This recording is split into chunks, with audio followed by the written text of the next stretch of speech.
Vitamin series में आप सबका एक बार फिर स्वागत है।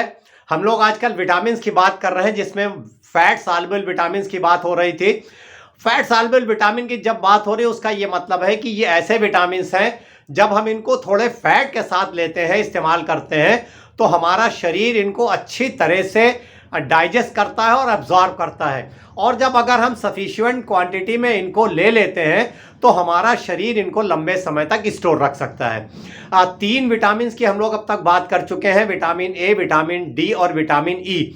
आज चौथे फैट सॉल्युबल विटामिन की बात होगी, जिसे हम लोग विटामिन के नाम से जानते हैं। विटामिन के एक ग्रुप है विटामिन का, जिसमें विटामिन एक तो K1 है और एक है K2। ये दोनों नेचुरली अकरिंग विटामिन है, यानी कुदरत ने इनको हमारे खानों में दे रखा है। विटामिन K1 को हम लोग फाइलोक्विनिन कहते हैं और विटामिन K2 को मीनाक्विनिन कहते हैं। और एक तीसरा फार्म है विटामिन K3। ये सिंथेटिक फार्म है, बनाया गया है, जिसे मीनाक्विनिन कहते हैं। ये सिंथेटिक फार्म है, बनाया गया है और ये वाटर सॉल्युबल है। ये दोनों फैट सॉल्युबल हैं। तो K1 जो है, विटामिन K1, वो हमें वेजिटेरियन सोर्स से मिलता है, वेजिटेबल से मिलता है मेनली। और जो ग्रीन लीफी वेजिटेबल्स हैं, जैसे पालक है, ब्रोकली है, शलजम का ग्रीन पार्ट है, चुकंदर का ग्रीन पार्ट है, इसके अलावा और जो भी फ्रूट्स हैं, वेजिटेबल्स हैं, जो नट्स हैं, सब में मिलता है, लेकिन ग्रीन लीफी वेजिटेबल्स में ज़्यादा मिलता है दिस K1, जिसे हम लोग फाइलोक्विनिन कहते हैं। K2 जो है, ये इसके इसकी सब टाइप है, कई वैरायटी है।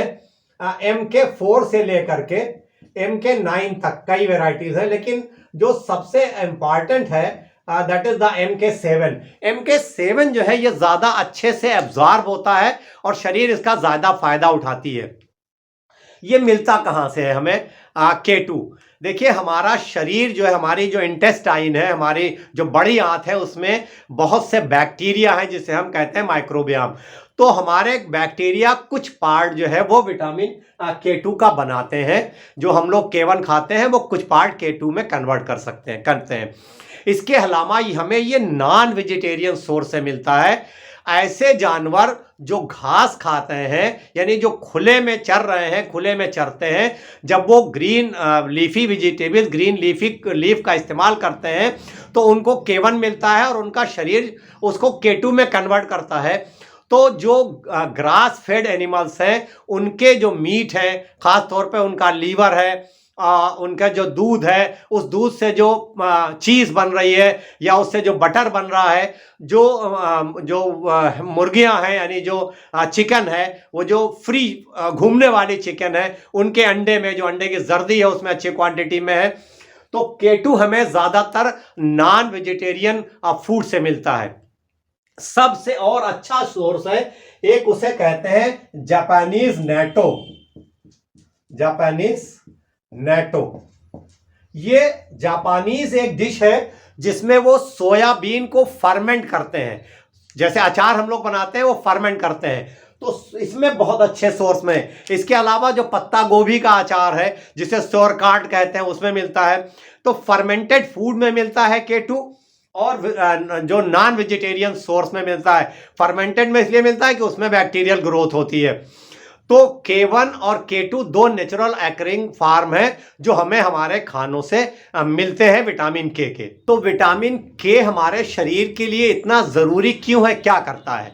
देखिए, विटामिन K हमारे शरीर में कोआगुलेशन के लिए बहुत ज़रूरी है और हमारी हड्डियों को और दांतों को ताकत देने के लिए, उनको स्ट्रेंथ देने के लिए बहुत ज़रूरी है। ख़ास तौर पर ये विटामिन K1 जो है, ये कोआगुलेशन में काम आता है।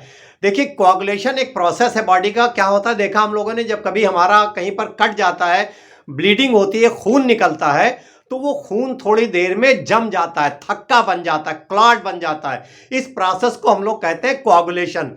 तो जब भी चोट लगती है, ब्लड बहता है, तो बॉडी ने हमारे शरीर को कुदरत ने ये खूबी दी है कि वो अंदर उसके कुछ ऐसे फैक्टर्स होते हैं जो फैक्टर्स इनएक्टिव रहते हैं। जब चोट लगती तो वो एक्टिवेट होते हैं और हमारा शरीर वो खून बहने को रोक देता है। तो ये जो फैक्टर्स होते हैं ये प्रोकोआगुलेंट कहलाते हैं, इनको लीवर बनाता है। और इसमें 4 फैक्टर ऐसे हैं जो उनको बनने के लिए विटामिन के बहुत ज़रूरी है। तो इन फैक्टर्स को बनाने के लिए विटामिन के की इंपॉर्टेंस है। अगर विटामिन के शरीर में कम होगा तो खून जो है, जो ये क्लॉटिंग हो जा रही, जो थक्का बन जा रहा है, हमारा जो खून बहना रुक जाता है, ये नहीं रुकेगा। और अगर ज़रा सी चोट लग गई तो खून बहता ही रहेगा। तो ये इस क्लॉटिंग के लिए या कोआगुलेशन के लिए विटामिन के बहुत ज़रूरी है। और ये काम ज़्यादातर विटामिन के1 कर रहा है। विटामिन के2 जो है वो क्या करता है कि हमारी बोन को के मिनरलाइजेशन में मदद करता है, उनको स्ट्रेंथन करता है, हमारी दांतों को मजबूत करता है। कैसे करता है कि विटामिन डी देखिए जब आता है तो वो आंतों से कैल्शियम के एब्जॉर्प्शन को बढ़ाता है, एब्जॉर्ब करता है। अब जब कैल्शियम एब्जॉर्ब होकर ब्लड में आ गई तो इस कैल्शियम को सही जगह पे पहुंचाना जहां इनका इस्तेमाल है, ये काम विटामिन के2 करता है।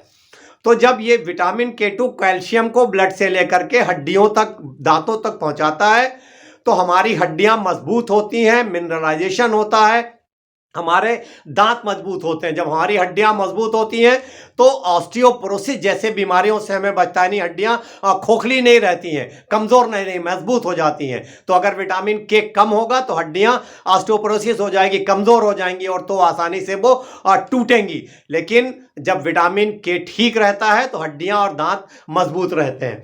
इसके अलावा आजकल विटामिन के2 पर बहुत रिसर्च चल रही है और कई साइंटिस्ट ने, कई डॉक्टर्स ने ये बताया कि विटामिन के2 जो है वो हमें हार्ट डिजीज से बचाता है।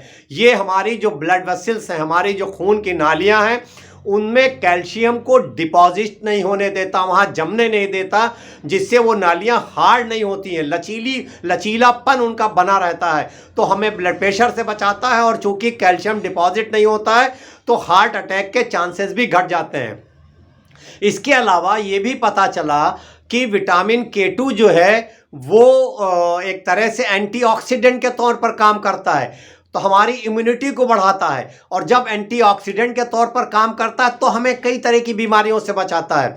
कुछ रिसर्चर ने यह भी कहा कि ये इंसुलिन के रेजिस्टेंस को दूर करता है, यानी इंसुलिन की सेंसिटिविटी को बढ़ाता है। तो उससे हमें डायबिटीज से भी बचाता है और तमाम तरह के जो मेटाबॉलिक सिंड्रोम है उनसे भी बचाता है। ये भी कुछ रिसर्च में देखा गया कि कई तरह के कैंसर से बचाने में मदद करता है। लीवर कैंसर खास तौर पर, किडनी की सेहत के लिए भी इसकी इंपॉर्टेंस देखी जा रही है। हमारे ब्रेन फंक्शन के लिए भी जो है वो विटामिन के2 जो है उसका असर देखा जा रहा है। हमारे स्किन की हेल्थ को अच्छा रखता है। देखिए जापानीज जो ये इस्तेमाल करते हैं नेटो बहुत ज़्यादा, उनकी आप देखिए एज और उनकी स्किन काफ़ी लंबे वक्त तक जो है वो बहुत अच्छी रहती है, क्योंकि विटामिन के2 का बहुत अच्छा सोर्स है ये जापानीज नेटो। तो विटामिन के2 जो है बहुत इंपॉर्टेंट विटामिन होने जा रहा है और आने वाले कुछ सालों में जब रिसर्च पूरी हो जाएगी तो ये एक बड़ा चमत्कारी विटामिन जो है वो साबित होगा। तो के2 ओवरऑल खास तौर पर हमारी हड्डियों, दांतों के लिए, इसके अलावा हमारे हार्ट के लिए, इम्यूनिटी के लिए, स्किन के लिए, ब्रेन के लिए, लीवर फंक्शन के लिए, डायबिटीज से बचाने के लिए बहुत सी चीज़ों में काम करता है। तो विटामिन के ओवरऑल हमारे लिए बहुत ज़रूरी है।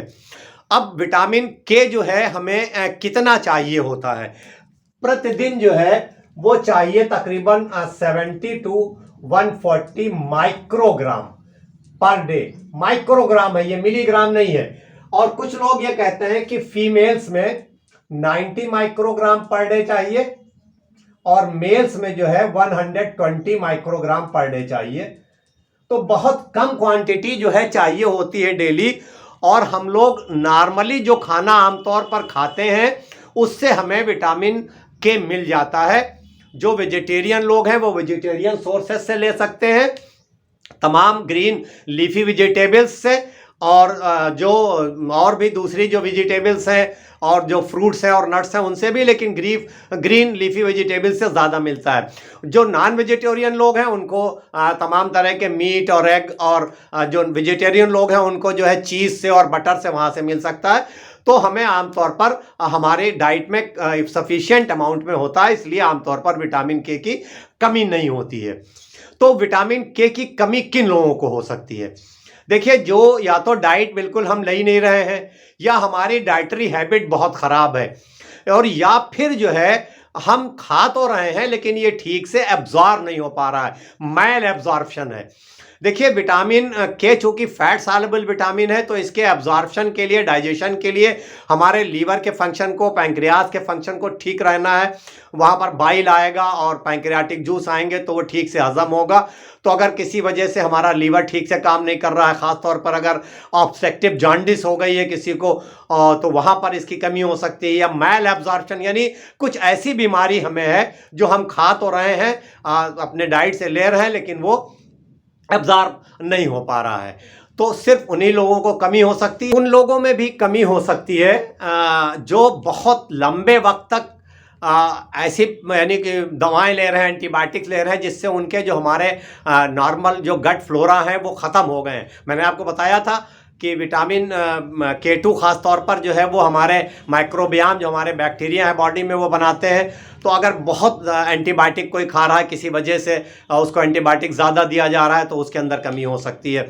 इसके अलावा जो बिल्कुल न्यू बॉर्न बेबीज़ हैं उनके अंदर कमी हो जाती है, कमी हो सकती है, इसलिए कि देखिए, जो माँ के दूध से विटामिन के बहुत ज़्यादा उनको मिल नहीं रहा है, प्लेसेंटा से भी बहुत ज़्यादा नहीं आता है, और चूँकि उनका लीवर भी इतना मैच्योर नहीं होता है, और उनके जो इंटेस्टाइन है उसमें अभी नॉर्मल फ्लोरा यानी जो बैक्टीरिया हैं वो बने नहीं होते हैं, तो उनके अंदर जो बिल्कुल न्यूबॉर्न बेबीज़ हैं उनके अंदर कमी हो सकती है। तो आजकल क्या करते हैं हॉस्पिटल्स में, ये जो K3 है इसका 0.5 to 1 mg जो है इंट्रामस्कुलर इंजेक्शन के तौर पर जो बच्चे पैदा होते हैं उनको दे देते हैं, प्रोफाइलैक्सिस के तौर पर, यानी बचाव के तौर पर।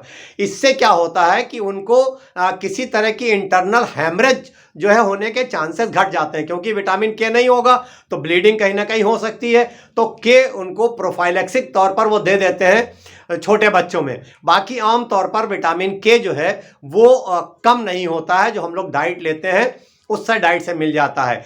हालांकि आजकल मार्केट में बहुत सप्लीमेंट आ गए हैं, विटामिन D3 और विटामिन K2 का कम्बिनेशन, खासतौर पे जो MK7 जो मैंने बताया था D2 का फार्म है। लेकिन हमें बगैर अपने डॉक्टर की सलाह पर किसी तरह का कोई सप्लीमेंट किसी विटामिन का नहीं खाना चाहिए। हमें कोशिश करना चाहिए कि हम अपने खान पान में नेचुरल चीज़ें खाएं, और उस नेचुरल चीज़ों से कुदरत ने उसमें तमाम चीज़ें ऐसी दे रखी हैं जो हमें तमाम तरह के विटामिन्स और हमारे शरीर के लिए जो भी ज़रूरी चीज़ें हैं वो मिल जाती हैं। तो ये चौथा फैट सॉल्युबल विटामिन के बारे में बात हो गई। मेरा ख्याल ये है कि विटामिन के बारे में आपको इस वीडियो से पूरी जानकारी हो गई होगी। वीडियो ख़त्म करने से पहले एक छोटी सी रिक्वेस्ट कि अगर अभी तक आपने इस चैनल को सब्सक्राइब ना किया हो तो प्लीज़ इस चैनल को सब्सक्राइब करें और बेल आइकन ज़रूर प्रेस कर लें, जिससे मेरे हर नए वीडियो की नोटिफिकेशन सबसे पहले आप तक पहुँचे। और अगर आपको ये वीडियो पसंद आया और विटामिन के बारे में आपको कुछ नई मालूमात इस वीडियो से हुई हो तो इसको लाइक करिए और अपने साथियों, दोस्तों, रिश्तेदारों के साथ शेयर करिए, जिससे उनको भी विटामिन के बारे में मालूमात हासिल हो सके। आपसे इजाज़त इस उम्मीद के साथ कि इंशाअल्लाह जल्द मुलाकात होगी एक किसी नए टॉपिक के साथ। तब तक के लिए हंसते रहिए, मुस्कुराते रहिए, एक्टिव रहिए, एक दूसरे के लिए दुआ करिए और मेरे लिए भी दुआ करिए। अल्लाह हाफिज़।